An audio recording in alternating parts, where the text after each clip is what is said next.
Deu um susto nas pessoas. Olá, pessoas, tudo bem?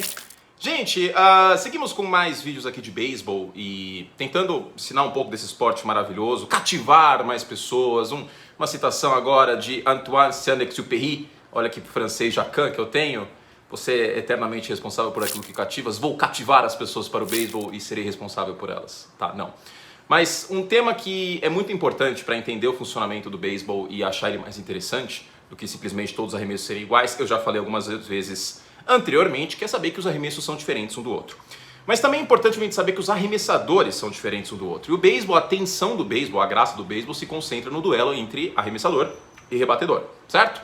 Principalmente quando seu time está envolvido, né? Já falei algumas vezes que os momentos mais tensos que eu tive na minha vida foram com os Cubs nos playoffs. Assim, poucas coisas chegam perto. Enfim, muitas vezes em transmissões me perguntam sobre a palavra bullpen. O que seria bullpen? Bullpen em inglês é curral, mas não, essa não é uma aula de inglês do Telecurso 2000.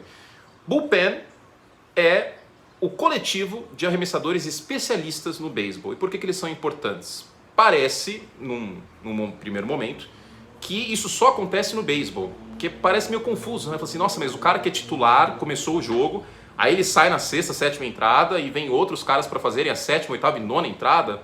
Esquisito, né? É e não é, porque a gente tem um exemplo do esporte mais popular aqui do Brasil, que é o futebol. Existem especialistas no futebol, assim como existem em outros esportes, mas no futebol a gente tem um exemplo muito interessante na Copa do Mundo de 2014, que costuma ser o exemplo que eu uso para explicar o bullpen. Você se lembra do Tim Krul? Tim Krul é um goleiro da Holanda que entrava só para pegar pênalti. A função dele era entrar e pegar pênalti. Tipo, o cara era realmente muito bom nisso. E os homens de bullpen, que aqui no beisebol, aqui no Brasil chamam de arremessador de relevo, mas eu prefiro a tradução de reliever para alívio, arremessadores de alívio, eles entram para fechar o jogo e eles são especialistas, né?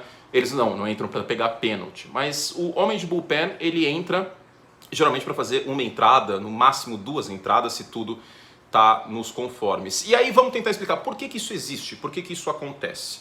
Primeiro de tudo porque, ao contrário do que há 100 anos atrás acontecia no beisebol, a gente tinha os arremessadores fazendo o jogo completo.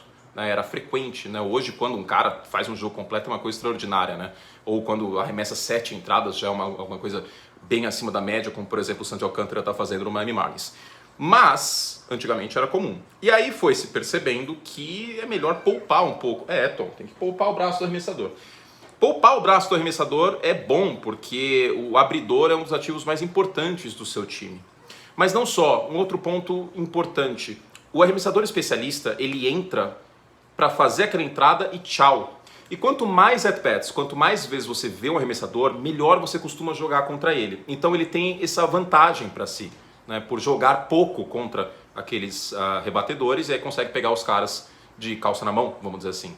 Então tem essa questão de poupar um pouco o abridor, né, que dificilmente passa hoje em dia de 90, 95, 100 arremessos, e aí você usa um especialista no momento mais crítico do jogo, né, no final do jogo, sétima, oitava e nona entrada geralmente.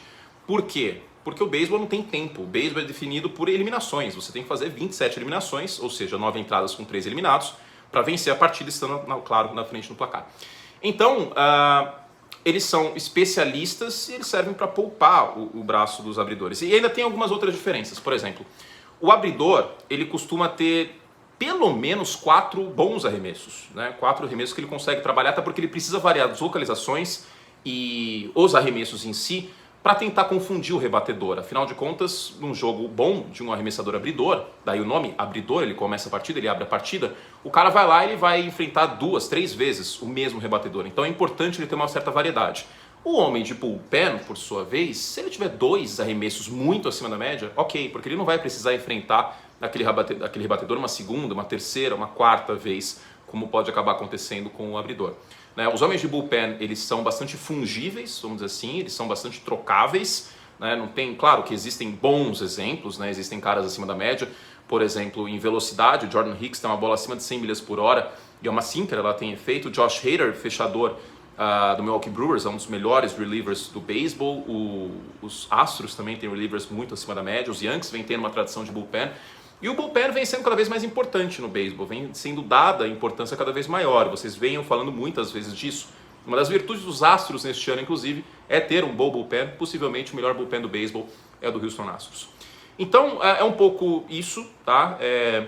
Dentro do bullpen a gente tem algumas outras especificidades. É sempre bom você ter nesse conjunto de 6 arremessadores, 6, 7, você ter um canhoto para trabalhar canhoto, rebatedor canhoto, enfrentando um arremessador canhoto, o arremessador tem vantagem pela forma que a bola vem, né? E aí, como são menos arremessadores canhotos, o rebatedor canhoto ele fica meio que fora do prumo, né? O que não acontece no 10 contra 10, mas o rebatedor canhoto contra o arremessador canhoto costuma ter um arremessador vantagem. Então, se você pegar um canhoto muito bom, né, você vai lá e coloca o arremessador canhoto para fechar a entrada, para garantir aquela eliminação, sendo um especialista. Mas dentro do bullpen a gente tem o long reliever, que costuma ser um sexto homem da rotação, como se fosse um abridor, mas de uma qualidade um pouco menor, que é meio que o bombeiro, ele entra para apagar um grande incêndio na terceira, na quarta, na quinta entrada, eventualmente é usada nas outras, mas é um cara mais abridor série B, vamos dizer assim.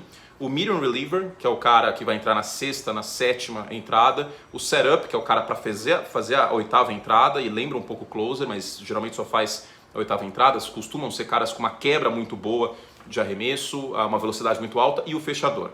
O fechador é o cara que vai acabar com tudo, como o próprio nome diz. O melhor fechador da história é o Mariano Rivera, e a melhor estatística da história dos esportes americanos é que mais homens andaram na lua do que homens anotaram corridas contra o Mariano Rivera em pós-temporada. E não, o Mariano Rivera não jogou uma pós-temporada pelos Yankees, foram muitas.